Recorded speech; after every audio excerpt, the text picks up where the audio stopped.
Chapter 17. Hazel.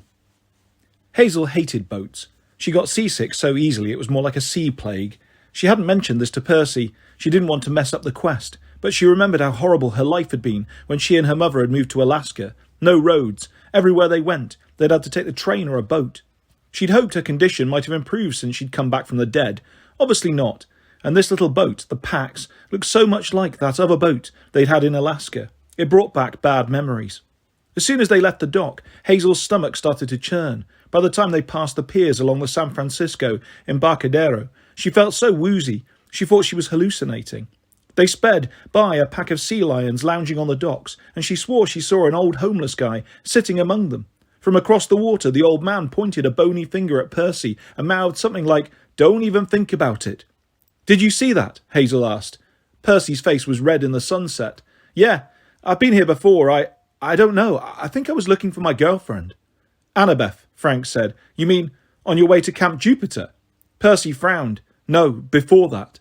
He scanned the city like he was still looking for Annabeth until they passed under the Golden Gate Bridge and turned north. Hazel tried to settle her stomach by thinking of pleasant things, the euphoria she'd felt last night when they'd won the war games, riding Hannibal into the enemy keep, Frank's sudden transformation into a leader. He'd looked like a different person when he'd scaled the walls, calling on the 5th cohort to attack. The way he'd swept the defenders off the battlements. Hazel had never seen him like that before. She'd been so proud to pin the Centurion's badge to his shirt. Then her thoughts turned to Nico. Before they had left, her brother had pulled her aside to wish her luck. Hazel hoped he'd stay at Camp Jupiter to help defend it, but he said he'd be leaving today, heading back to the underworld. "Dad needs all the help he can get," he said. "The fields of punishment look like a prison riot. The Furies can barely keep order. Besides, I'm going to track some of the escaping souls. Maybe I can find the doors of death from the other side." "Be careful," Hazel said. "If Gaia is guarding those doors." "Don't worry," Nico smiled. "I know how to stay hidden. Just take care of yourself. The closer you get to Alaska, I'm not sure it'll make the blackouts better or worse." "Take care of myself," Hazel thought bitterly, as if there was any way the quest would end well for her. "If we free Thanatos," Hazel told Nico, "I may never see you again. Thanatos will send me back to the underworld." Nico took her hand. His fingers were so pale, it was hard to believe Hazel and he shared the same godly father. "I wanted to give you a chance at Elysium," he said. "That was the best I could do for you. But now I wish there was another way. I don't want to lose my sister." He didn't say the word again, but Hazel knew that's what he was thinking. For once, she didn't feel jealous of Bianca D'Angelo. She just wished that she had more time with Nico and her friends at camp. She didn't want to die a second time. "Good luck, Hazel," he said. Then he melted into the shadows, just like her father had 70 years before. The boat shuddered, jolting Hazel back to the present. They entered the Pacific currents and skirted the rocky coastline of Marin County. Frank held his ski bag across his lap. It passed over Hazel's knees like the safety bar on an amusement ride, which made her think of the same time Sammy had taken her to the carnival during Mardi Gras. She quickly pushed that memory aside. She couldn't risk a blackout. "You okay?" Frank asked. "You look queasy." "Seasickness," she confessed. "I didn't think it would be this bad." Frank pouted like it was somehow his fault. He started digging in his pack. "I've got some nectar and some crackers. My grandmother says ginger helps, but I don't have any of that, but it's okay." Hazel mustered a smile. "That's sweet of you, though." Frank pulled out a saltine. It snapped in his big fingers. Cracker exploded everywhere. Hazel laughed. "Gods, Frank, sorry, I shouldn't laugh." No problem," he said sheepishly. "Guess you don't want that one?" Percy wasn't paying much attention. He kept his eyes fixed on the shoreline. As they passed Stinson Beach, he pointed inland, where a single mountain rose above the green hills. "That looks familiar," he said. "Mount Tam," Frank said. "Kids at camp are always talking about it. Big battle happened on the summit, at the old Titan base." Percy frowned. "Were either of you there?" "No," Hazel said. "That was back in August, before I got to camp. Jason told me about it. The Legion destroyed the enemy's palace, and about 1,000,000 monsters. Jason had to battle Krios, hand-to-hand combat with a Titan, if you can imagine." "I can imagine," Percy muttered. Hazel wasn't sure what he meant, but Percy did remind her of Jason, even though they looked nothing alike. They had the same aura of quiet power, plus a kind of sadness, like they'd seen their destiny and knew it was only a matter of time before they met a monster they couldn't beat. Hazel understood the feeling. She watched the sunset in the ocean, and she knew she had less than a week to live. Whether or not their quest succeeded, her journey would be over by the Feast of Fortuna. She thought about her first death, and the months leading up to it, her house in Seward, the 6 months she'd spent in Alaska, taking their little boat into Resurrection Bay at night, visiting that cursed island. She realised her mistake too late. Her vision went black, and she slipped back in time. Their rental house was a clapboard box suspended on pilings over the bay. When the train from Anchorage rolled by, the furniture shook and the pictures rattled on the walls. At night, Hazel fell asleep to the sound of icy water lapping against the rocks under the floorboards. The wind made the building creak and groan. They had one room, with a hot plate and an icebox for a kitchen. One corner was curtained off for Hazel, where she kept her mattress and storage chest. She'd pinned her drawings and old photos of New Orleans on the walls, but that only made her homesickness worse. Her mother was rarely home.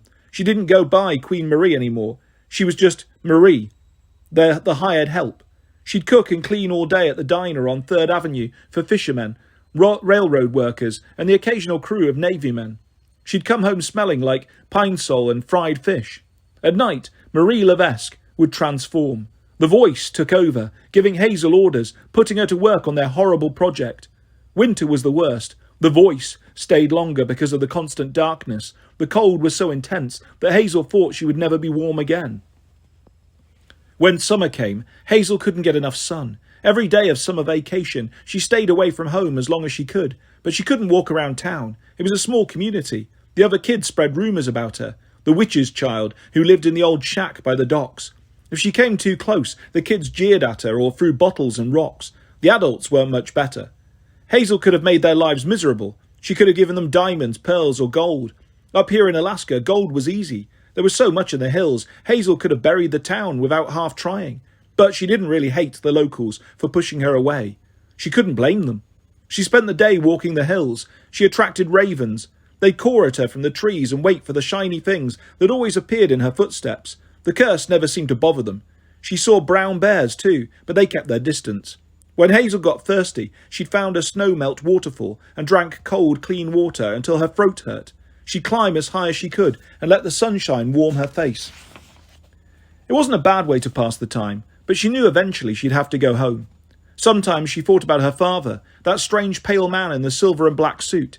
Hazel wished he'd come back and protect her from the mother, maybe use his powers to get rid of that awful voice.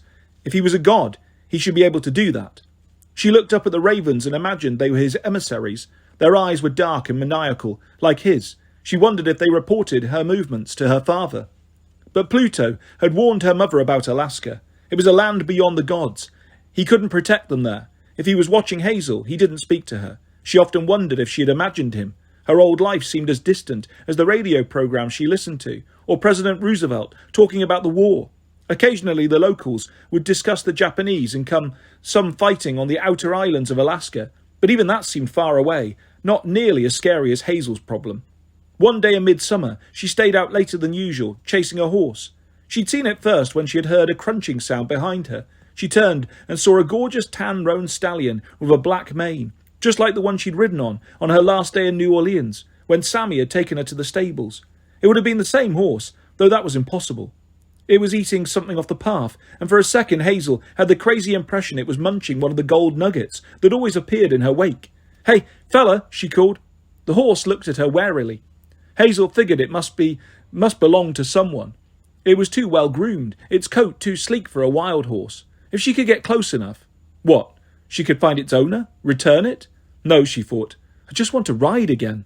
She got within 10 feet, and the horse bolted. She spent the rest of the afternoon trying to catch it, getting maddeningly close before it ran away again. She lost track of time, which was easy to do with the summer sun staying up so long. Finally, she stopped at a creek for a drink and looked at the sky, thinking it must be around 3 in the afternoon. Then she heard a train whistle from down in the valley. She realised it had to be the evening run to Anchorage, which meant it was 10 at night. She glared at the horse, grazing peacefully across the creek. "Are you trying to get me in trouble?" The horse whinnied. Then Hazel must have imagined it. The horse sped away in a blur of black and tan, faster than forked lightning, almost too quick for her eyes to register. Hazel didn't understand how, but the horse was definitely gone. She stared at the spot where the horse had stood. A wisp of steam curled from the ground. The train whistled, echoed, through the hills again, and she realised how much trouble she was in. She ran for home. Her mother wasn't there. For a second, Hazel felt relieved. Maybe her mum had to work late. Maybe tonight they wouldn't have to make the journey. Then she saw the wreckage. Hazel's curtain was pulled down, her storage chest was open, and her few clothes strewn across the floor. Her mattress had been shredded as if a lion had attacked it. Worst of all, her drawing pad was ripped to pieces. Her coloured pencils were all broken. Pluto's birthday gift, Hazel's only luxury, had been destroyed. Pinned to the wall was a note in red, on the last piece of drawing paper in writing that was not her mother's. "Wicked girl, I'm waiting at the island. Don't disappoint me." Hazel sobbed in despair. She wanted to ignore the summons. She wanted to run away, but there was nowhere to go. Besides, her mother was trapped. The voice had promised that they were almost done with their task. If Hazel kept helping, her mother would be freed.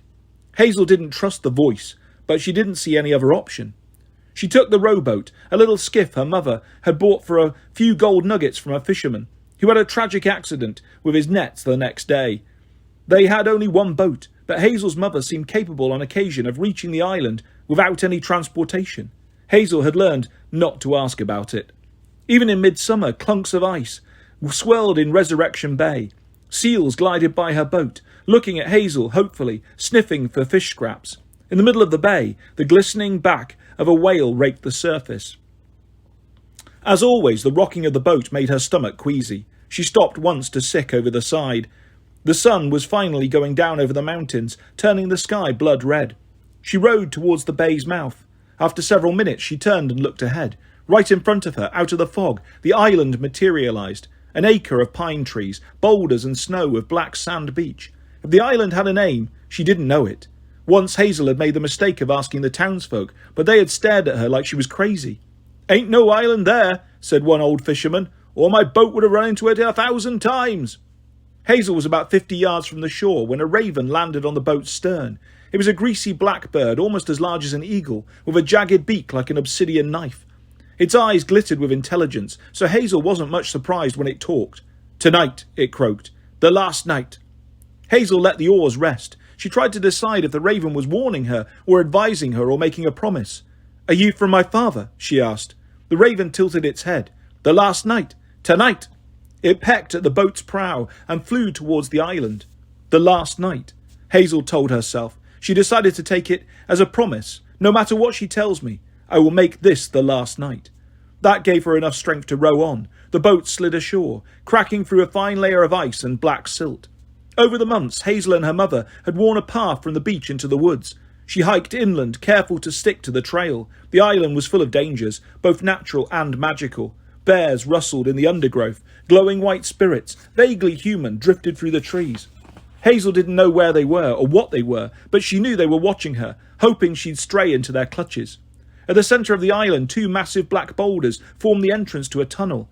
Hazel made her way into the cavern she called the Heart of the Earth.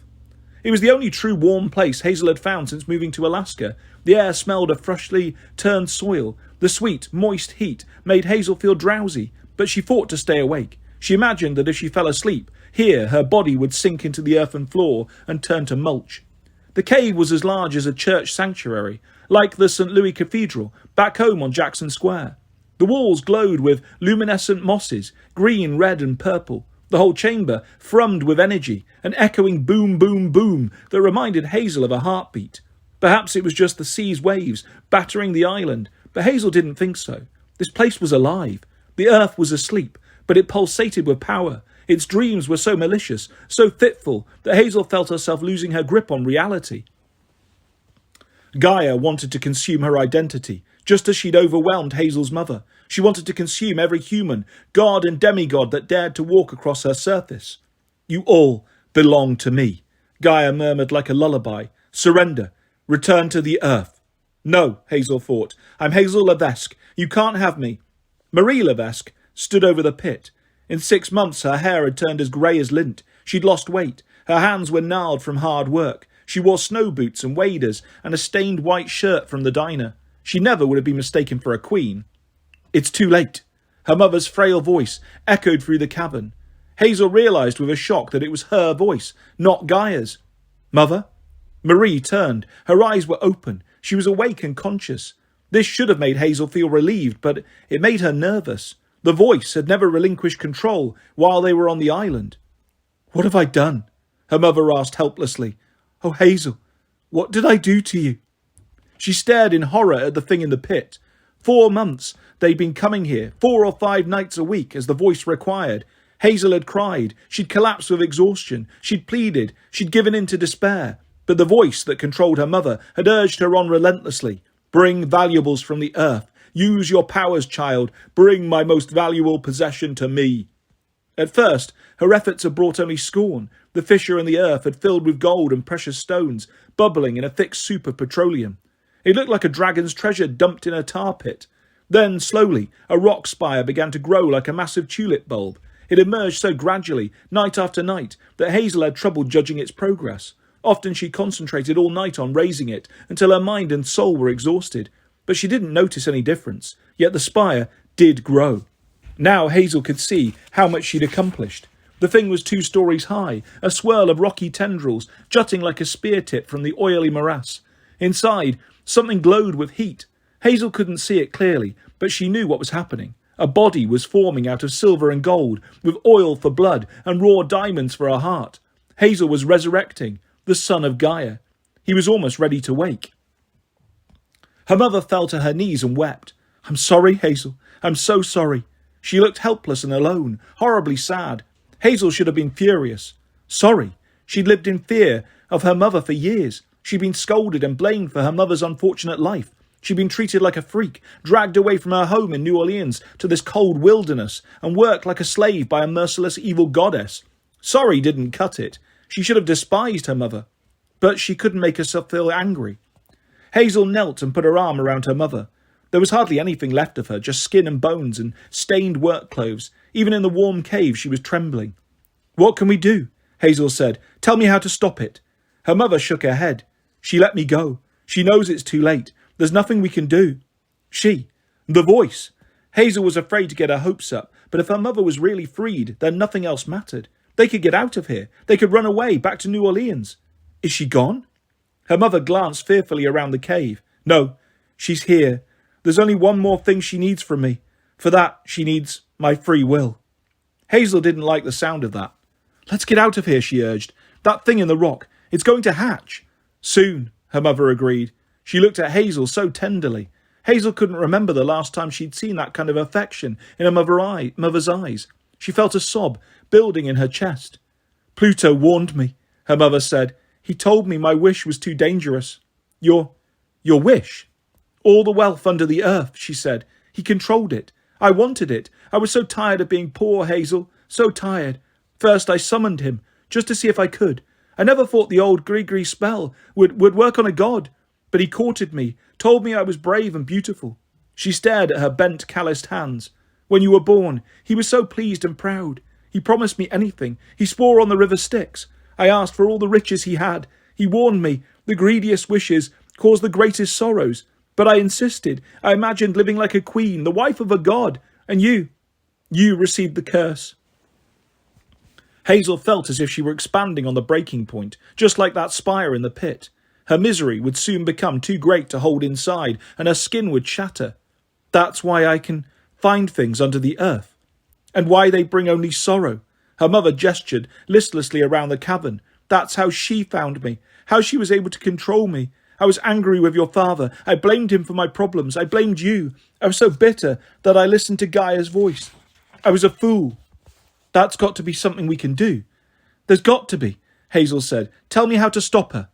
The ground trembled. Gaia's disembodied voice echoed through the cave.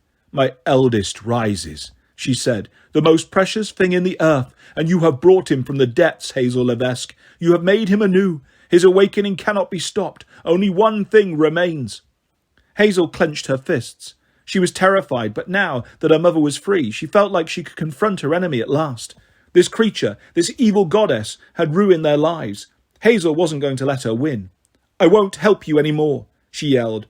"But I am done with your help, girl. I brought you here for one reason only. Your mother required incentive." Hazel's throat constricted. "Mother? I'm sorry, Hazel. If you can forgive me, please, know that it was only because I loved you. She promised to let you live if..." If you sacrifice yourself, Hazel said, realizing the truth. She needs you to give your life willingly to raise that thing. Alsonius, Gaia said, eldest of the giants. He must rise first, and this will be his new homeland, far from the gods. He will walk these icy mountains and forests. He will raise an army of monsters. While the gods are divided, fighting each other in this mortal world war, he will send forth his armies to destroy Olympus. The earth goddess's dreams were so powerful they cast shadows across the cave walls, ghastly shifting images of Nazi armies raging across Europe, Japanese planes destroying American cities. Hazel finally understood. The gods of Olympus would take sides in the battle as they always did in human wars.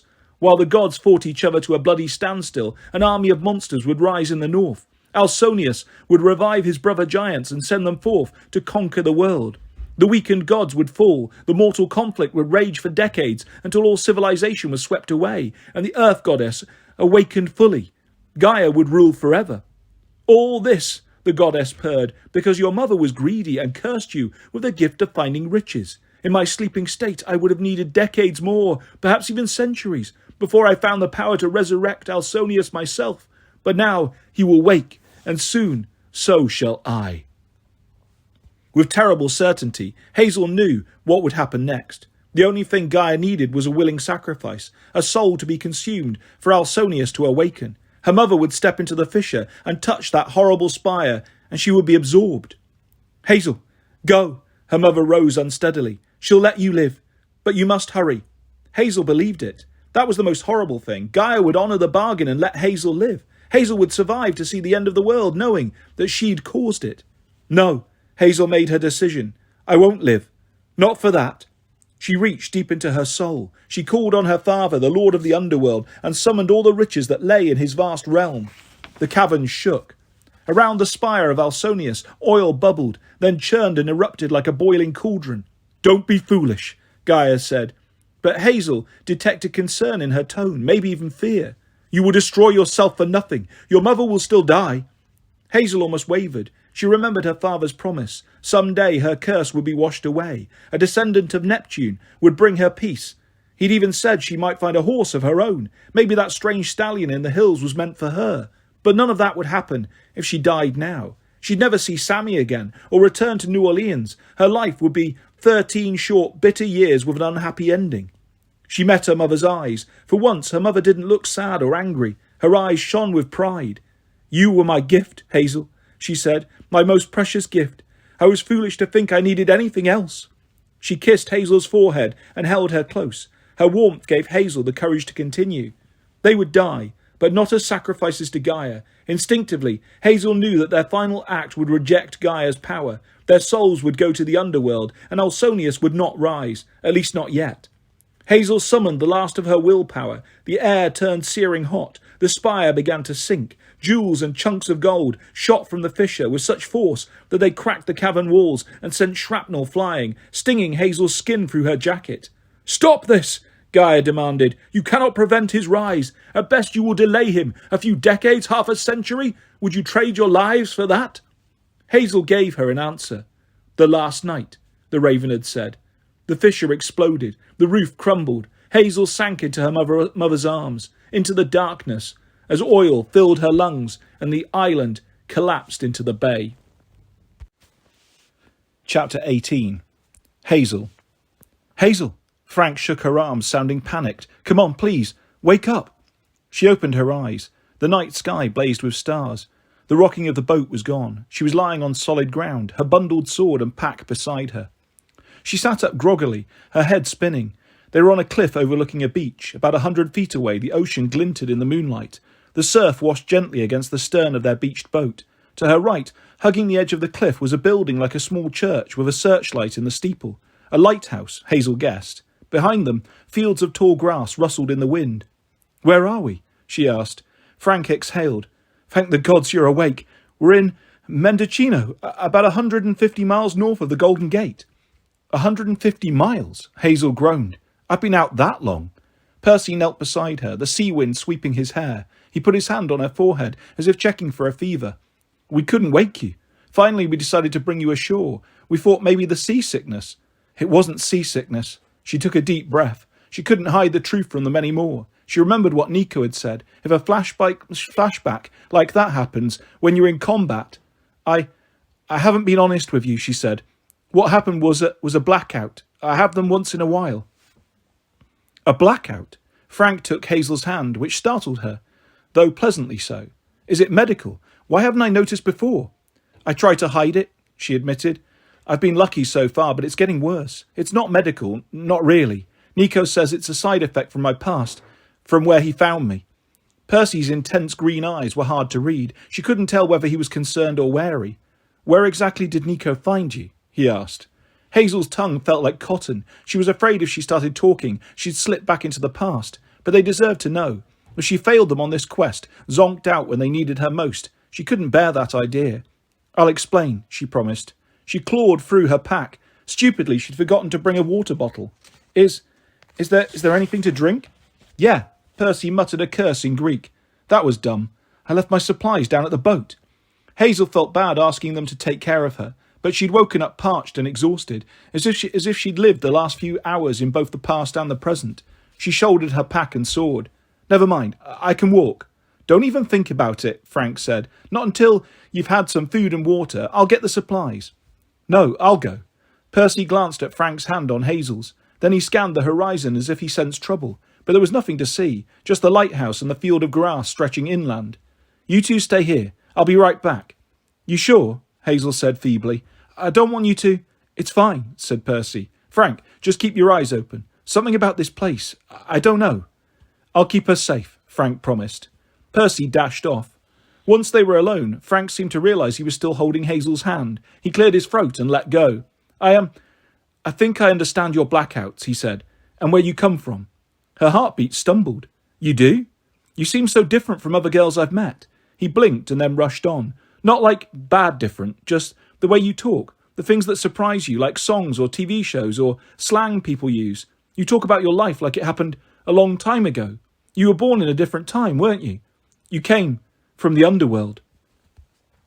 Hazel wanted to cry, not because she was sad, but because it was such a relief to hear someone say the truth. Frank didn't act revolted or scared.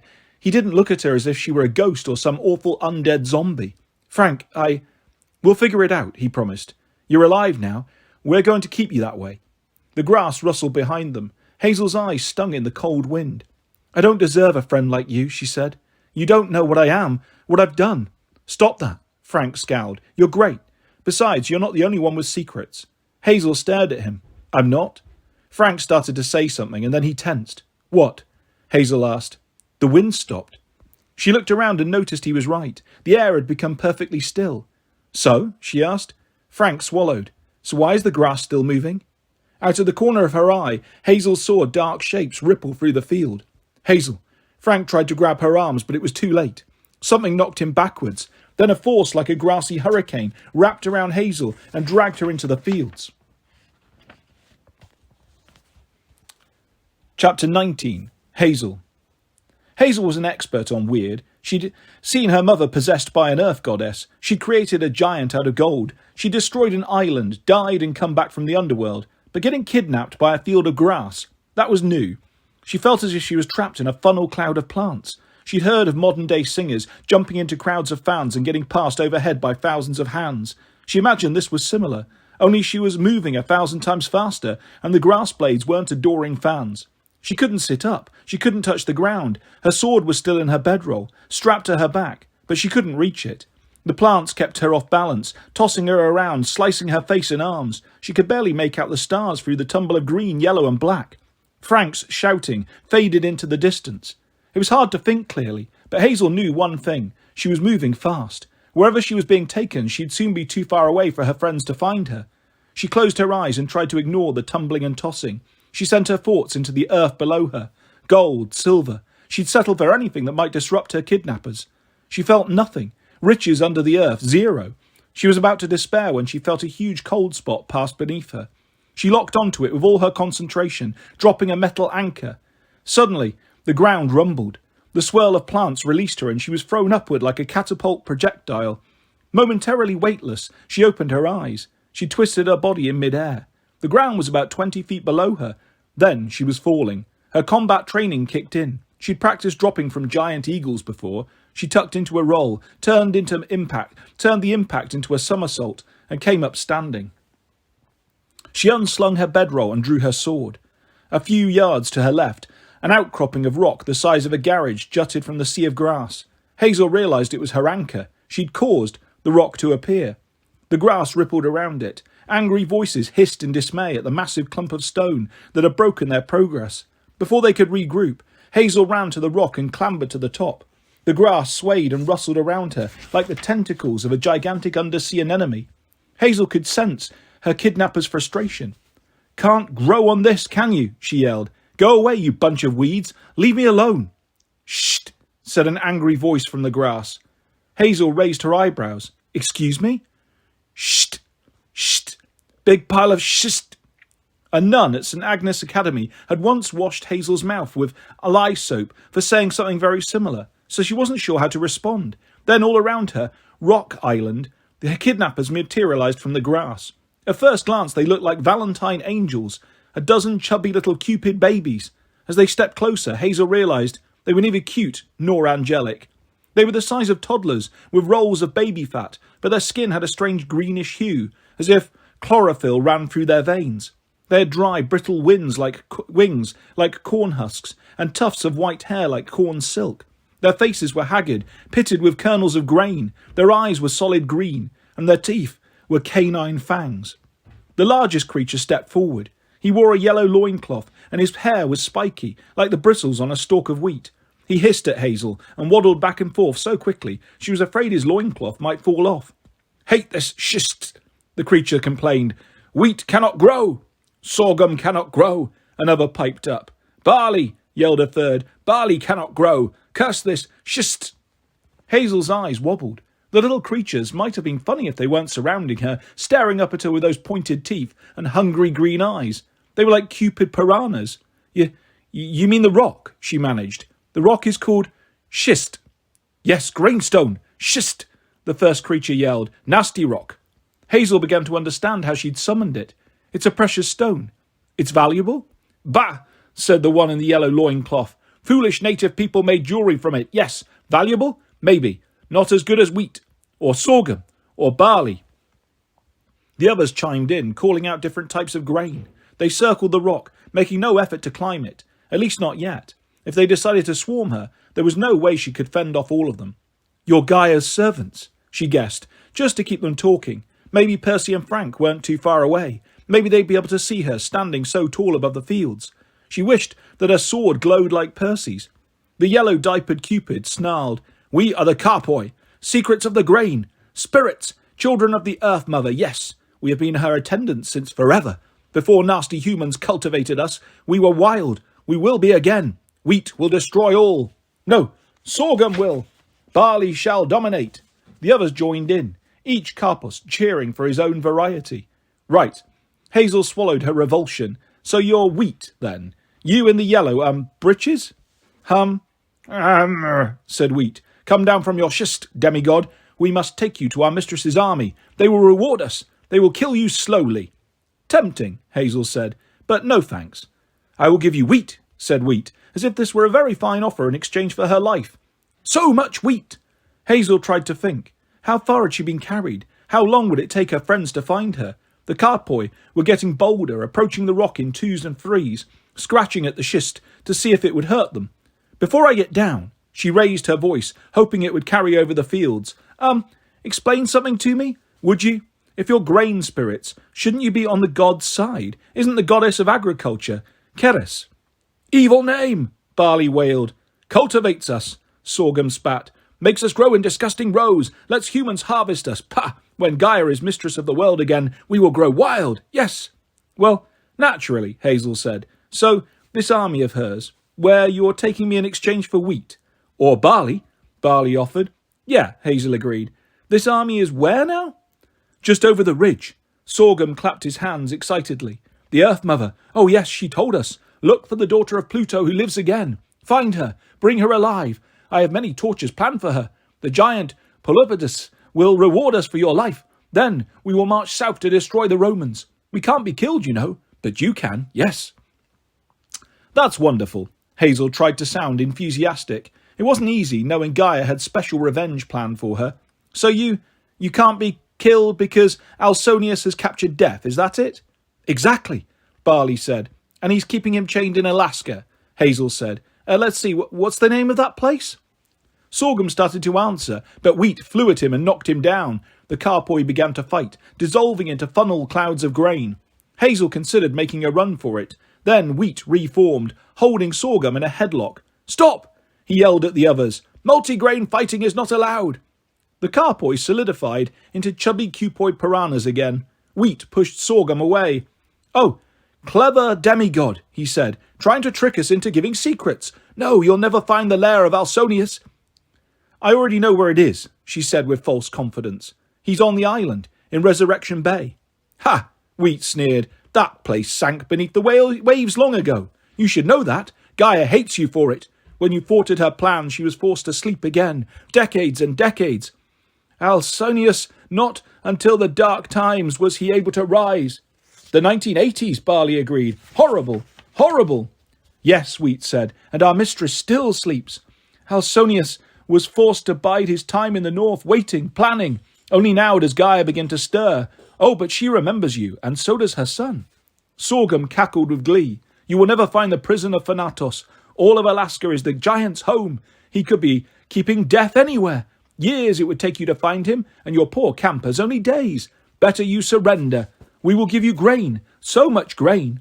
Hazel's sword felt heavy. She dreaded returning to Alaska, but at least she'd had an idea where to start looking for Thanatos. She'd assumed that the island where she had died hadn't been completely destroyed, or possibly had risen again when Alsonius awoke. She had hoped that his base would be there. But if the island was really gone, she had no idea how to find the giant. Alaska was huge. They could search for decades and never find him. Yes, Wheat said, sensing her anguish. Give up. Hazel gripped her spuffer. Never. She raised her voice again, hoping it would somehow reach her friends. If I have to destroy you, I will. All of you. I am the daughter of Pluto. The carpoy advanced. They gripped the rock, hissing as if it was scalding hot, but they began to climb. Now, you will die, Wheat promised, gnashing his teeth. You will feel the wrath of grain. Suddenly there was a whistling sound. Wheat's snarl froze. He looked down at the golden arrow that had just pierced his chest, and then he dissolved into pieces of Weetabix. Chapter 20. Hazel. For a heartbeat, Hazel was just as stunned as the carpoy. Then Frank and Percy burst into the open and began to massacre every source of fibre they could find. Frank shot an arrow through Barley, who crumbled into seeds. Percy slashed Riptide through Sorghum and charged towards Millet and Oats. Hazel jumped down and joined the fight. Within minutes, the carpoy had been reduced to piles of seeds and various breakfast cereals. Wheat started to reform, but Percy pulled a lighter from his pack and sparked a flame. Try it, he warned, and I'll set this whole field on fire. Stay dead. Stay away from us, or the grass gets it. Frank winced like the flame terrified him. Hazel didn't understand why, but she shouted at the grain piles anyway. He'll do it. He's crazy. The remnants of the carpoy scattered in the wind. Frank climbed the rock and watched them go. Percy extinguished his lighter and grinned at Hazel. Thanks for yelling. We wouldn't have found you otherwise. How'd you hold them off so long? She pointed to the rock. A big pile of schist. Excuse me? Guys, Frank called from the top of the rock. You need to see this. Percy and Hazel climbed up to join him. As soon as Hazel saw what he was looking at, she inhaled sharply. Percy, no light. Put away your sword. Schist. He touched the sword tip and Riptide shrank back into a pen. Down below them, an army was on the move. The field dropped into a shallow ravine where a country road wound north and south. On the opposite side of the road, grassy hills stretched to the horizon, empty of civilization except for one darkened convenience store at the top of the nearest rise. The whole ravine was full of monsters, column after column, marching south, so many and so close that Hazel was amazed they hadn't heard her shouting. She, Frank and Percy crouched against the rock. They watched in disbelief as several dozen large, hairy humanoids passed by, dressed in tattered bits of armour and animal fur. The creatures had 6 arms each, 3 sprouting on either side, so they looked like cavemen evolved from insects. Gajins, Hazel whispered. The Earthborn. You fought them before? Percy asked. She shook her head. Just heard about them in Monster Class at camp. She'd never liked Monster Class. reading Pliny the Elder and those other musty authors who described legendary monsters from the edges of the Roman Empire. Hazel believed in monsters, but some of the descriptions were so wild she had thought they must be just ridiculous rumours. Only now, a whole army of those rumours was marching by. The Earthborn fought the Argonauts, she murmured, and those things behind them. Centaurs, Percy said. But that's not right. Centaurs are good guys. Frank made a choking sound. That's not what we were taught at camp. Centaurs are crazy, always getting drunk and killing heroes. Hazel watched as the horsemen cantered past. They were human from the waist up, Palomino from the waist down. They were dressed in barbarian armour of hide and bronze, armed with spears and slings. At first, Hazel thought they were wearing Viking helmets. Then she realised they had actual horns jutting from their shaggy hair. Are they supposed to have bull's horns? She asked. Maybe they're a special breed, Frank said. Let's not ask them, okay? Percy gazed further down the road and his face went slack. My gods, Cyclopses. Sure enough, lumbering after the centaurs was a battalion of one-eyed ogres, both male and female, each about 10 feet tall, wearing armour cobbled out of junkyard metal. 6 of the monsters were yoked like oxen, pulling a 2-story tall siege tower fitted with a giant scorpion ballista. Percy pressed the sides of his head. Cyclopses. Centaurs. This is wrong. All wrong. The monster army was enough to make anyone despair, but Hazel realised that something else was going on with Percy. He looked pale and sickly in the moonlight, as if his memories were trying to come back, scrambling his mind in the process. She glanced at Frank. We need to get him back to the boat. The sea will make him feel better. No argument, Frank said. There are too many of them. The camp. We have to warn the camp. They know, Percy groaned. Rayner knows. A lump formed in Hazel's throat. There was no way the Legion could fight so many.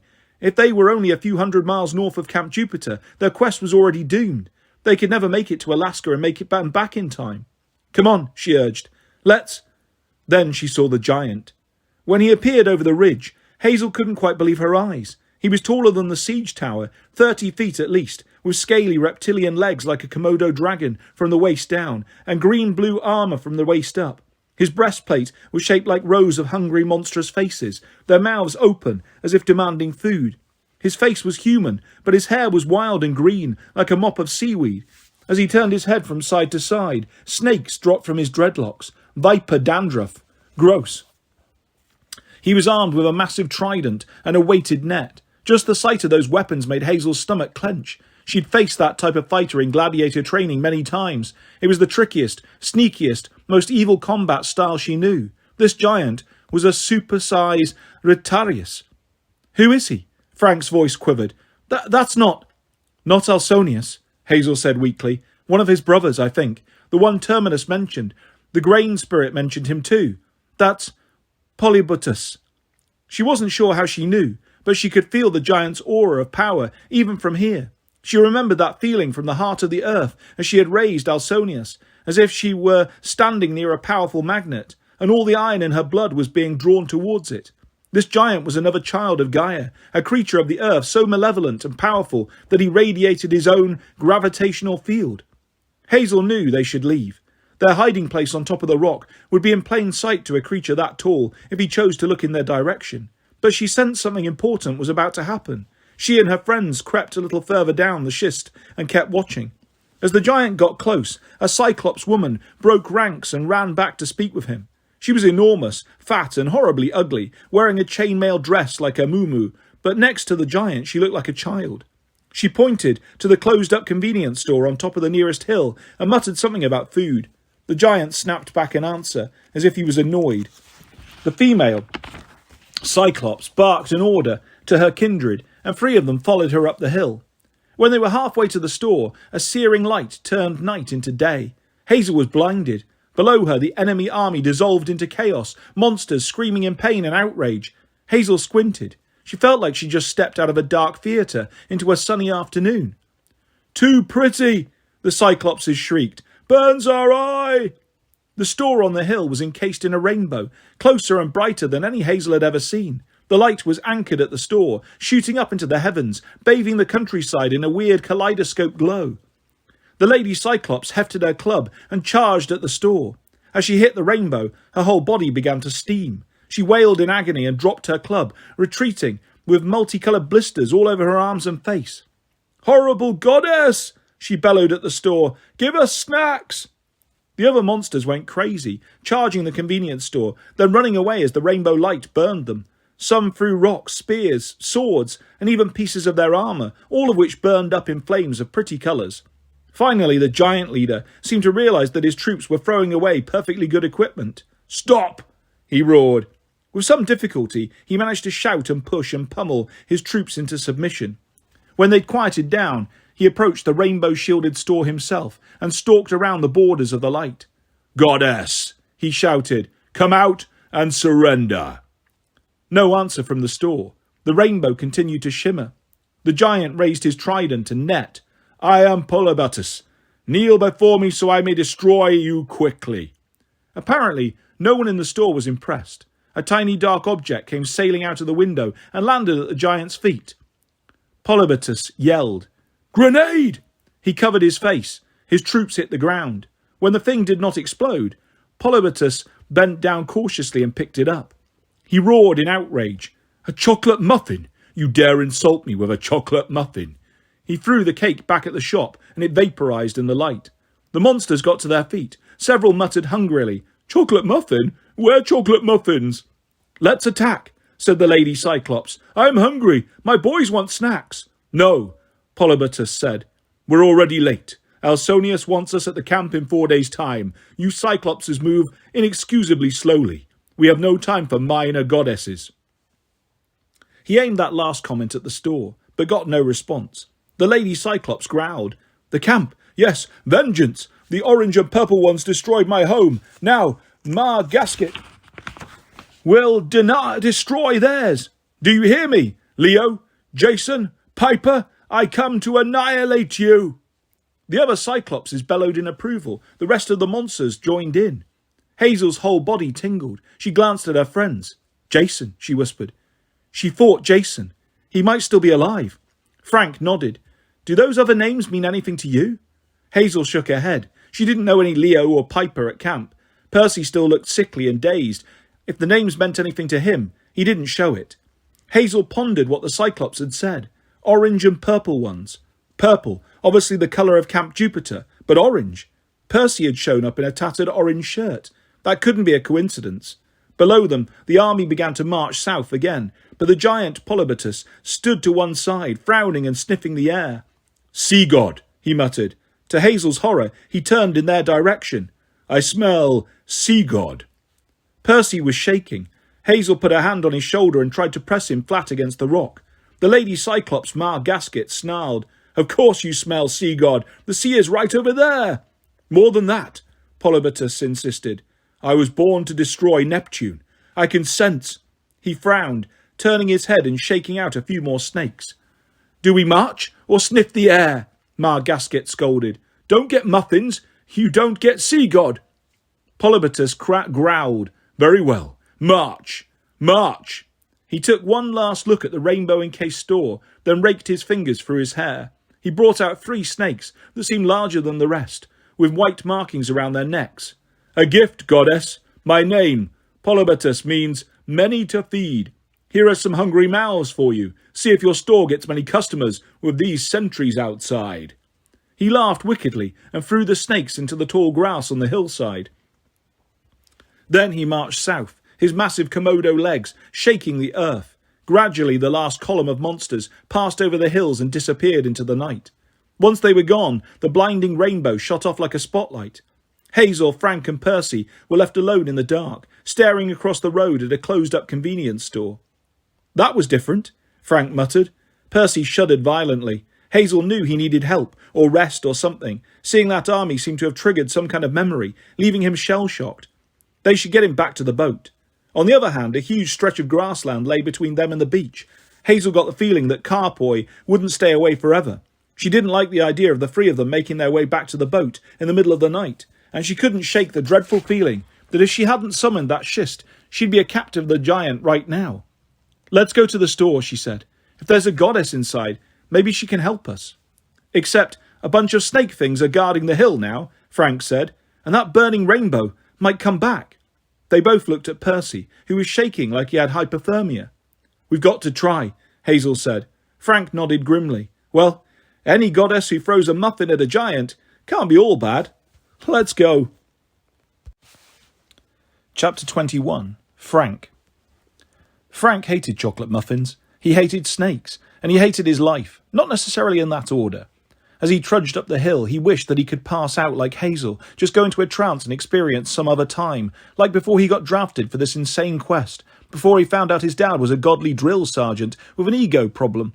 His bow and spear slapped against his back. He hated the spear, too. The moment he got it, he silently swore he'd never use it. A real man's weapon! Mars was a moron. Maybe there had been a mix-up. Wasn't there some sort of DNA test for God's kids? Perhaps the godly nursery had accidentally switched Frank with one of Mars's buff little bully babies. No way would Frank's mother have got involved with that blustering war god. She was a natural warrior. Grandmother's voice argued. It is no surprise a god would fall in love with her, given our family ancient blood, the blood of princes and heroes. Frank shook the thought out of his head. He was no prince or hero. He was a lactose-intolerant klutz who couldn't even protect his friend from getting kidnapped by wheat. His new medals felt cold against his chest, the Centurion's Crescent, the mural crown. He should have been proud of them, but he felt like he'd only got them because his dad had bullied Raina. Frank didn't know how his friends could stand to be around him. Percy had made it clear that he hated Mars, and Frank couldn't blame him. Hazel kept watching Frank out of the corner of her eye, like she was afraid he might turn into a muscle-bound freak. Frank looked down at his body and sighed. Correction, even more of a muscle-bound freak. If Alaska really was a land beyond the gods, Frank might stay there. He wasn't sure he had anything to return to. Don't whine, his grandmother would say. Zhang men do not whine. She was right. Frank had a job to do. He had to complete this impossible quest, which at the moment meant reaching the convenience store alive. As they got closer, Frank worried that the store might burst into rainbow light and vaporize them, but the building stayed dark. The snakes Polybatus had dropped seemed to have vanished. They were 20 yards from the porch when something hissed in the grass behind them. Go! Frank yelled. Percy stumbled. While Hazel helped him up, Frank turned and knocked in an arrow. He shot blindly. He thought he grabbed an exploding arrow, but it was only a signal flare. It skidded through the grass, bursting into orange flame and whistling. Whoo! At least it illuminated the monster. Sitting in a patch of withered yellow grass was a slime-coloured snake, as short and thick as Frank's arm. Its head was ringed with a mane of spiky white fins. The creature stared at the arrow zipping by, as if wondering, what the heck is that? Then it fixed its large yellow eyes on Frank. It advanced like an inchworm, hunching up on the middle. Wherever it touched, the grass withered and died. Frank heard his friends climbing the steps of the store. He didn't dare turn and run. He and the snake studied each other. The snake hissed, flames billowing from its mouth. Nice creepy reptile, Frank said, very aware of the driftwood in his coat pocket. Nice poisonous fire-breathing reptile. Frank, Hazel yelled behind him. Come on. The snake sprang at him. It sailed through the air so fast there wasn't time to knock an arrow. Frank swung his bow and smacked the monster down the hill. It spun out of sight, wailing, screee! Frank felt proud of himself until he looked at his bow, which was steaming where it had touched the snake. He watched in disbelief as the wood crumbled to dust. He heard an outraged hiss, answered by two more hisses further downhill. Frank dropped his disintegrating bow and ran for the porch. Percy and Hazel pulled him up the steps. When Frank turned, he saw all three monsters circling in the grass, breathing fire and turning the hillside brown with their poisonous touch. They didn't seem able or willing to come closer to the store, but that wasn't much comfort to Frank. He'd lost his bow. We'll never get out of here, he said miserably. Then we'd better go in. Hazel pointed to the hand-painted sign over the door, Rainbow Organic Foods and Lifestyles. Frank had no idea what that meant, but it sounded better than flaming poisonous snakes. He followed his friends inside. As they stepped through the door, lights came on. Flute music started up like they'd walked onto a stage. The wide aisles were lined with bins of nuts and dried fruit, baskets of apples and clothing racks with tie-dyed shirts and gauzy Tinker Bell-type dresses. The ceiling was covered in wind chimes. Along the walls, glass cases displayed crystal balls, godis, macrame dream catchers, and a bunch of other strange stuff. Incense must have been burning somewhere. It smelled like a bouquet of flowers was on fire. Fortune teller's shop? Frank wondered. Hope not, Hazel muttered. Percy leaned against her. He looked worse than ever, like he'd been hit with a sudden flu. His face glistened with sweat. Sit down, he muttered. Maybe water. Yeah, Frank said. Let's find you a place to rest. The floorboards creaked under their feet. Frank navigated between two Neptune statue fountains. A girl popped up from behind the granola bins. "Help you?" Frank lurched backwards, knocking over one of the fountains. A stone Neptune crashed to the floor. The sea god's head rolled off and water spewed out of his neck, spraying a rack of tie-dyed man satchels. "Sorry." Frank bent down to clean up the mess. He almost goosed the girl with his spear. "Eep," she said. "Hold it, it's okay." Frank straightened slowly, trying not to cause any more damage. Hazel looked mortified. Percy turned a sickly shade of green as he stared at the decapitated statue of his dad. The girl clapped her hands. The fountain dissolved into mist. The water evaporated. She turned to Frank. "Really? It's no problem. Those Neptune fountains are so grumpy looking they bum me out." She reminded Frank of the college-age hikers he'd sometimes seen in Lynn Canyon Park, behind his grandmother's house. She was short and muscular, with lace-up boots, cargo shorts, and a bright yellow T-shirt that read ROFL, Rainbow Organic Foods and Lifestyles. She looked young, but her hair was frizzy white, sticking out on either side of her head, like the white of a giant fried egg. Frank tried to remember how to speak. The girl's eyes were really distracting. The irises changed colour from grey to black to white. Sorry, about the fountain," he managed. "We were just—" "Oh, I know," the girl said. "You want to browse. It's all right, demigods are welcome. Take your time. You're not like those awful monsters. They just want to use the restroom and never buy anything." She snorted. Her eyes flashed with lightning. Frank glanced at Hazel to see if he'd imagined it, but Hazel looked just as surprised. From the back of the store, a woman's voice called, "Fleecy? Don't scare the customers now. Bring them here, will you?" "Your name is Fleecy?" Hazel asked. Fleecy giggled. "Well, in the language of the nebulae, it's actually—" She made a series of crackling and blowing noises that reminded Frank of a thunderstorm giving way to a nice cold front. "But you can call me Fleecy." "Nebulae?" Percy muttered in a daze. "Cloud nymphs." Fleecy beamed. "Oh, I like this one. Usually no one knows about cloud nymphs, but dear me, he doesn't look so good. Come to the back. My boss wants to meet you. We'll get your friend fixed up." Fleecy led them through the produce aisle, between rows of aubergines, kiwis, lotus fruit and pomegranates. At the back of the store, behind a counter with an old-fashioned cash register, stood a middle-aged woman with olive skin, long black hair, rimless glasses, and a T-shirt that read, "The Goddess is alive." She wore amber necklaces and turquoise rings. She smelled like rose petals. She looked friendly enough, but something about her made Frank feel shaky, like he wanted to cry. It took him a second, and then he realised what it was. The way she smiled with just one corner of her mouth. The warm brown colour of her eyes, the tilt of her head, like she was considering a question. She reminded Frank of his mother. "Hello."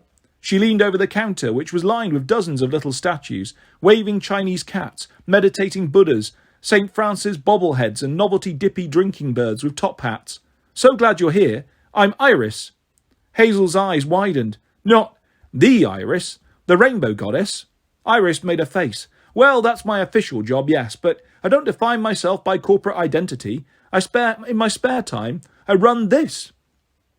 She gestured around her proudly. "The ROFL, Co-op, an employee-run cooperative promoting healthy alternative lifestyles and organic foods." Frank stared at her. "But you throw chocolate muffins at monsters." Iris looked horrified. "Oh, they're not just chocolate muffins." She rummaged under the counter and brought out a package of chocolate-covered cakes that looked exactly like muffins. "These are gluten-free, no sugar added, vitamin-enriched, soy-free, goat milk and seaweed-based cupcake simulations." "All natural," Fleecy chimed in. "I stand corrected." Frank suddenly felt as queasy as Percy. Iris smiled. "You should try one, Frank. You're lactose intolerant, aren't you?" "How did you—" "I know these things. Being the messenger goddess, well, I do learn a lot, hearing all the communications from the gods and so on." She tossed the cakes on the counter. "Besides, those monsters should be glad to have some healthy snacks. Always eating junk food and heroes. They're so unenlightened. I couldn't have them thumping around through my store, tearing up things and disturbing our feng shui." Percy leaned against the counter. He looked like he was going to throw up all over the goddess's feng shui. "Monsters marching south," he said with difficulty. "Going to destroy our camp. Couldn't you stop them?" "Oh, I'm strictly non-violent," Iris said. "I can act in self-defense, but I won't be drawn into any more Olympian aggression. Thank you very much. I've been reading about Buddhism and Taoism. I haven't decided between them." "But—" Hazel looked mystified. "Aren't you a Greek goddess?" Iris crossed her arms. "Don't try to put me in a box, demigod. I'm not defined by my past." Okay." Hazel said. "Could you at least help our friend here? I think he's sick." Percy reached across the counter. For a second, Frank was afraid he wanted the cupcakes.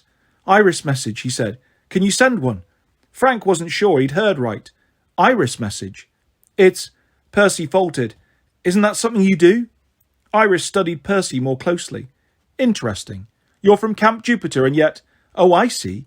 Juno is up to her tricks." "What?" Hazel asked.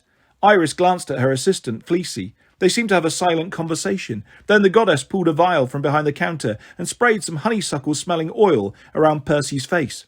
"There, that should balance your chakra. As for Iris messages, that's an ancient way of communication. The Greeks use it. The Romans never took to it, always relying on their road systems and giant eagles and whatnot. But yes, I imagine... Fleecy, could you give it a try?" "Sure, boss." Iris winked at Frank. "Don't tell the other gods, but Fleecy handles most of my messages these days. She's wonderful at it, really, and I don't have time to answer all those requests personally. It messes up my wah." "Your wah?" Frank asked. Fleecy, why don't you take Percy and Hazel into the back? You can get them something to eat while you arrange their messages. And for Percy, yes, memory sickness. I imagine that old Polybatus, well, meeting him in a state of amnesia can't be good for a child of that is to say, Neptune." Fleecy gave him a cup of green tea with organic honey and wheat germ and some of my medicinal powder number 5. That should fix him up. Hazel frowned. "What about Frank?" Iris turned to him. She tilted her head quizzically, just the way his mother used to, as if Frank were the biggest question in the room. "Oh, don't worry," Iris said. "Frank and I have a lot to talk about." Chapter 22. Frank. Frank would have preferred to go with his friends, even if it meant he had to endure green tea with wheat germ, but Iris roped her arm around his and led him to a cafe table at a bay window. Frank set his spear on the floor. He sat across from Iris. Outside in the dark, the snake monsters restlessly patrolled the hillside, spewing fire and poisoning the grass. "Frank, I know how you feel," Iris said. "I imagine that half-burnt stick in your pocket gets heavier every day." Frank couldn't breathe. His hand went instinctively to his coat. How do you... "I told you, I know things. I was Juno's messenger for ages. I know why she gave you a reprieve." "A reprieve?" Frank brought out the piece of firewood and unwrapped it from its cloth. As unwieldy as Mars's spear was, the piece of tinder was worse. Iris was right. It weighed him down. "Juno saved you for a reason," the goddess said. "She wants you to serve her plan. If she hadn't appeared that day when you were a baby and warned your mother about the firewood, you would have died. You were born with too many gifts. If that sort of power tends to burn out a mortal life." "Too many gifts?" Frank felt his ears getting warm with anger. "I don't have any gifts." "That's not true, Frank." Iris swiped her hand in front of her like she was cleaning a windshield. A miniature rainbow appeared. "Think about it." An image shimmered in the rainbow. Frank saw himself when he was 4 years old, running across grandmother's backyard. His mother leaned out of the window of the attic, high above, waving and calling out to get his attention. Frank wasn't supposed to be in the backyard by himself. He didn't know why his mother was up in the attic, but she told him to stay by the house, not to go too far. Frank did exactly the opposite. He squealed with delight and ran to the edge of the woods, where he came face to face with a grizzly bear. Until Frank saw that scene in the rainbow, the memory had been so hazy, he thought he dreamed it. Now he could appreciate just how surreal the experience had been.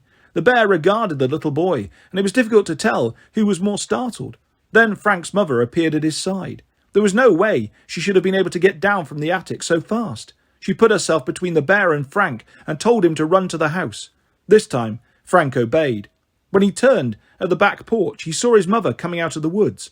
The bear was gone. Frank asked what had happened. His mother smiled. "Mama Bear just needed directions," she said. The scene in the rainbow changed. Frank saw himself as a 6-year-old, curling up in his mother's lap, even though he was much too big for that. His mother's long black hair was pulled back. Her arms were around him. She wore her rimless glasses, like Frank always liked to steal, and her fuzzy grey fleece pullover that smelled like cinnamon. She was telling him stories about heroes, pretending they were all related to Frank. One was Zhu Fu, who sailed in search of the elixir of life. The rainbow image had no sound, but Frank remembered his mother's words. He was your great-great-great. She would poke Frank's stomach every time she said great, dozens of times, until he was giggling uncontrollably.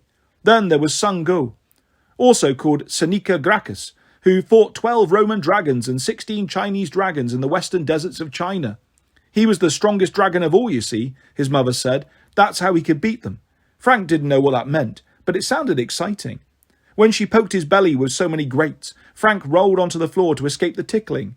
And your very oldest ancestor that we know of. He was the Prince of Pylos. Hercules fought him once. It was a hard fight. Did we win? Frank asked. His mother laughed, but there was sadness in her voice. No, our ancestor lost. But it wasn't easy for Hercules. Imagine trying to fight a swarm of bees. But that's how it was. Even Hercules had trouble. The comment made no sense to Frank, then or now. His ancestor had been a beekeeper? Frank hadn't thought about these stories in years, but now they came back to him as clearly as his mother's face. It hurt to see her again. Frank wanted to go back to that time. He wanted to be a little kid and curl up on her lap. In the rainbow image, little Frank asked where their family was from. So many heroes. Were they from Pylos or Rome or China or Canada? His mother smiled, tilting her head as if considering how to answer. Li Jin, she said at last. Our family is from many places, but our home is Li Jin. Always remember, Frank, you have a special gift. You can be anything. The rainbow dissolved, leaving just Iris and Frank. I don't understand. His voice was hoarse. Your mother explained it, Iris said. You can be anything. Science sounded like one of those stupid things parents say to boost your self-esteem, a worn-out slogan that could be printed on Iris's T-shirts, right along with "The Goddess is alive" and "My other car is a magic carpet." But the way Iris said it, it sounded like a challenge. Frank pressed his hand against his pants pocket, where he kept his mother's sacrifice medal. The silver medallion was cold as ice. I can't be anything, Frank insisted. I've got 0 skills. What have you tried? Iris asked. You wanted to be an archer. You managed that pretty well. You've only scratched the surface. Your friends Hazel and Percy, they're both stretched between worlds, Greek and Roman, the past and the present. But you are stretched more than either of them. Your family is ancient. The blood of Pylos on your mother's side, and your father is Mars. No wonder Juno wants you to be one of her 7 heroes. She wants you to fight the giants and Gaia. But think about this. What do you want? I don't have any choice, Frank said. I'm the son of the stupid war god. I have to go on this quest and... Have to? Iris said. Not want to. I used to think like that. Then I got tired of being everyone's servant. Fetch goblets of wine for Jupiter, deliver letters for Juno, send messages back and forth across the rainbow for anyone with a golden drachma. A golden what? Not important. But I learned to let go. I started ROFL, and now I'm free of that baggage. You can let go too. Maybe you can't escape fate. Someday that piece of wood will burn. I foresee that you'll be holding it when it happens, and your life will end. Thanks, Frank muttered. But that just makes your life more precious. You don't have to be what your parents and your grandmother expect. You don't have to follow your war god's orders or Juno's. Do your own thing, Frank. Find a new path. Frank thought about that. The idea was thrilling. Reject the gods, his destiny, his dad. He didn't want to be a war god's son. His mother had died in a war. Frank had lost everything thanks to a war. Mars clearly didn't know the first thing about him. Frank didn't want to be a hero. Why are you telling me this? He asked. You want me to abandon the quest? Let Camp Jupiter be destroyed? My friends are counting on me. Iris spread her hands. I can't tell you what to do, Frank. But do what you want, not what they tell you to do. Where did conforming ever get me? I spent 5 millennia serving everyone else, and I never discovered my own identity. What's my sacred animal? No one bothered to give me one. Where are my temples? They never made any. Well, fine, I've found peace here at the co-op. You could stay with us if you want. Become an ROFL copter. A what now? The point is you have options. If you continue this quest, what happens when you free Thanatos? Will it be good for your family, your friends? Frank remembered what his grandmother had said. She had an appointment with death. Grandmother infuriated him sometimes, but still, she was his only living family, the only person alive who loved him. If Thanatos stayed chained up, Frank might not lose her. And Hazel, somehow she had come back from the underworld. If death took her again, Frank wouldn't be able to stand it. Not to mention Frank's own problem. According to Iris, he should have died when he was a baby. All that stood between him and death was a half-burnt stick. Would Thanatos take him away too? Frank tried to imagine staying here with Iris, putting on an ROFL shirt, selling crystals and dream catchers to demigod travellers, and lobbing gluten-free cupcake simulations at passing monsters.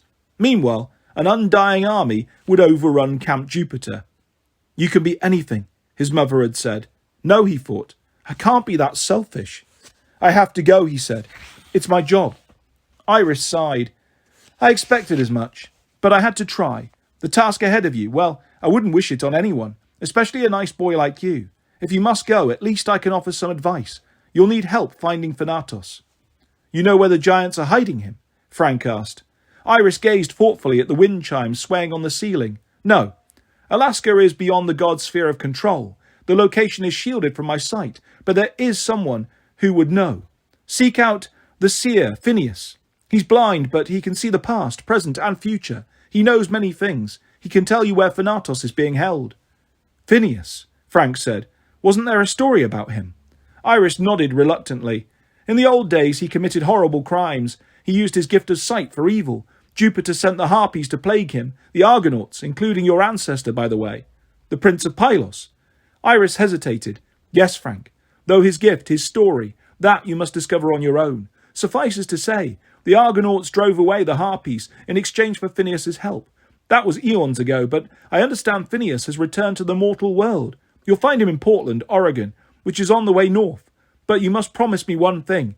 If he's still plagued by Harpies, do not kill him. Do not kill them. No matter what Phineas promises you, win his help some other way. The Harpies are not evil. They're my sisters. Your sisters? I know, I don't look old enough to be the Harpy's sister, but it's true. And Frank, there's another problem. If you're determined to leave, you'll have to clear those basilisks off the hill. You mean the snakes? Yes, Iris said. Basilisk means little crown, which is a cute name for something that's not very cute. I prefer not to have them killed. They're living creatures after all, but you won't be able to leave until they're gone. If your friends try to battle them, well, I foresee bad things happening. Only you have the ability to kill the monsters. But how? She glanced down at the floor. Frank realised that she was looking at his spear. I wish there was another way, she said. If you had some weasels, for instance. Weasels are deadly to basilisks. Fresh out of weasels, Frank admitted. Then you will have to use your father's gift. Are you sure you wouldn't like to live here instead? We make excellent lactose-free rice milk. Frank rose.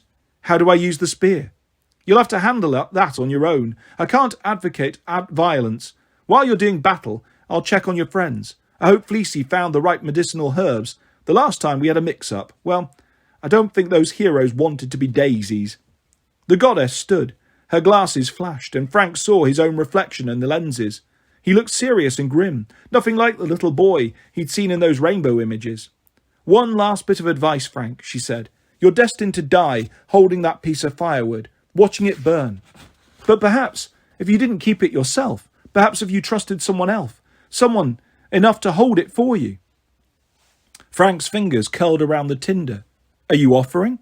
Iris laughed gently. Oh dear, no. I'd lose it in this collection. It would get mixed up with my crystals, or I'd sell it as a driftwood paperweight by accident. No, I meant a demigod friend, someone close to your heart. Hazel, Frank thought immediately. There was no one he trusted more, but how could he confess his secret? If he admitted how weak he was, that his whole life depended on a half-burnt stick, Hazel would never see him as a hero. He'd never be her knight in armour, and how could he expect her to take that kind of burden from him? He wrapped up the tinder and slipped it back into his coat. Thanks, Iris. She squeezed his hand. Don't lose hope, Frank. Rainbows always stand for hope. She made her way towards the back of the store, leaving Frank alone. Hope, Frank grumbled. I'd rather have a few good weasels. He picked up his father's spear and marched out to face the basilisks. Chapter 23. Frank.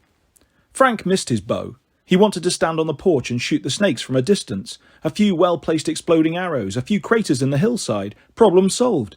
Unfortunately, a quiver full of arrows wouldn't do Frank much good if he couldn't shoot them. Besides, he had no idea where the basilisks were. They'd stopped blowing fire as soon as he came outside. He stepped off the porch and levelled his golden spear. He didn't like fighting up close. He was too slow and bulky. He'd done okay during the war games, but this was real. There were no giant eagles ready to snatch him up and take him to the medics if he made a mistake. You can be anything. His mother's voice echoed in his mind. Great, he thought. I want to be good with a spear and immune to poison and fire.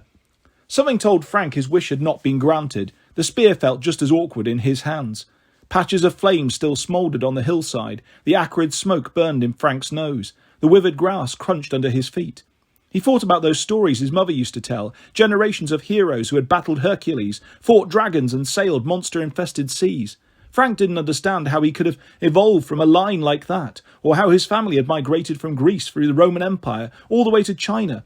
But some unsettling ideas were starting to form. For the first time he started to wonder about this Prince of Pylos, and his great-grandfather Shen Lun's disgrace at Camp Jupiter, and what the family powers might be. The gift has never kept our family safe, grandmother had warned. A reassuring thought as Frank hunted poisonous fire-breathing devil snakes. The night was quiet, except for the crackle of brush fires. Every time a breeze made the grass rustle, Frank thought about the grain spirits who'd captured Hazel. Hopefully they'd gone south with the great Polybatis. Frank didn't know any more problems right now. He crept downhill, his eyes stinging from the smoke. Then, about 20 feet ahead, he saw a burst of flame. He considered throwing his spear. Stupid idea. Then he'd be without a weapon. Instead, he advanced towards the fire. He wished he had the Gorgon's blood vials, but they were back at the boat. He wondered if Gorgon blood could cure basilisk poison. But even if he had the vials and managed to choose the right one, he doubted he'd have time to take it before he crumbled to dust like his bow. He emerged in a clearing of burnt grass and found himself face to face with a basilisk. The snake rose up on its tail. It hissed and expanded the collar of white spikes around its neck. Little crown, Frank remembered. That's what basilisk meant. He had thought basilisks were huge dragon-like monsters that could petrify you with their eyes. Somehow the real basilisk was even more terrible. As tiny as it was, this extra small package of fire, poison and evil would be much harder to kill than a large bulky lizard. Frank had seen how fast it could move. The monster fixed its pale yellow eyes on Frank. Why wasn't it attacking? Frank's golden spear felt cold and heavy. The dragon-tooth point dipped towards the ground all on its own, like a dowsing rod, searching for water. Stop that! Frank struggled to lift the spear. He'd have enough trouble jabbing the monster without his spear fighting against him. Then he heard the grass rustle on either side of him. The other two basilisks slithered into the clearing. Frank had walked straight into an ambush. Chapter 24. Frank. Frank swept his spear back and forth. Stay back. His voice sounded squeaky. I've got amazing powers and stuff. The basilisks hissed in three-part harmony. Maybe they were laughing. The spear tip was almost too heavy to lift now, as if the jagged white triangle of bone was trying to touch the earth. Then something clicked in the back of Frank's mind. Mars had said the tip was a dragon's tooth. Hadn't there been some story about dragon's teeth planted in the ground, something he'd read in monster class at camp? The basilisks circled him, taking their time. Maybe they were hesitating because of the spear. Maybe they just couldn't believe how stupid Frank was. It seemed like madness, but Frank let the spear tip drop. He drove it into the ground. Crack! When he lifted it out, the tip was gone, broken off in the dirt. Wonderful! Now he had a golden stick. Some crazy part of him wanted to bring out his piece of firewood. If he was going to die anyway, maybe he could set off a massive blaze, incinerate the basilisks, so at least his friends could get away. Before he could get up the courage, the ground rumbled at his feet. Dirt spewed everywhere, and a skeletal hand clawed the air. The basilisks hissed and backed up. Frank couldn't blame them. He watched in horror as a human skeleton crawled out of the ground. It took on flesh as if someone was pouring gelatin over its bones, covering them in glowing, transparent grey skin. Then ghostly clothes enveloped it. A tight t-shirt, camo pants, and army boots. Everything about the creature was grey clothes on grey flesh on grey bones. It turned towards Frank. Its skull grinned beneath an expressionless grey face. Frank whimpered like a puppy. His legs shook so badly he had to support himself with the spear shaft. The skeleton warrior was waiting. Frank realised. Waiting for orders. Kill the basilisks, he yelped. Not me.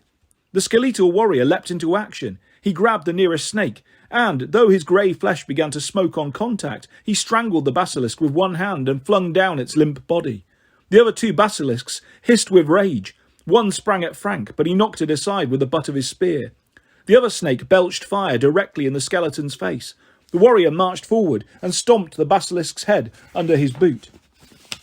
Frank turned towards the last basilisk, which was curled at the edge of the clearing, studying them.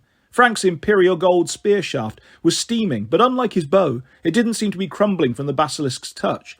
The skeleton warrior's right foot and hand were slowly dissolving from poison. His head was on fire, but otherwise he looked pretty good. The basilisk did the smart thing. It turned to flee. In a blur of motion, the skeleton pulled something from his shirt and flung it across the clearing, impaling the basilisk in the dirt. Frank thought it was a knife. Then he realised it was one of the skeleton's own ribs. Frank was glad his stomach was empty. That was gross. The skeleton stumbled over to the basilisk. It pulled out its rib and used it to cut off the creature's head. The basilisk dissolved into ashes. Then the skeleton decapitated the other two monster carcasses and kicked all the ashes to disperse them. Frank remembered the two gorgons in the Tiber, the way the river had pulled apart their remains to keep them from reforming. You're making sure they don't come back, Frank realised, or slowing them down anyway. The skeleton warrior stood at attention in front of Frank. Its poisoned foot and hand were mostly gone. Its head was still burning. What are you? Frank asked. He wanted to add, please don't hurt me.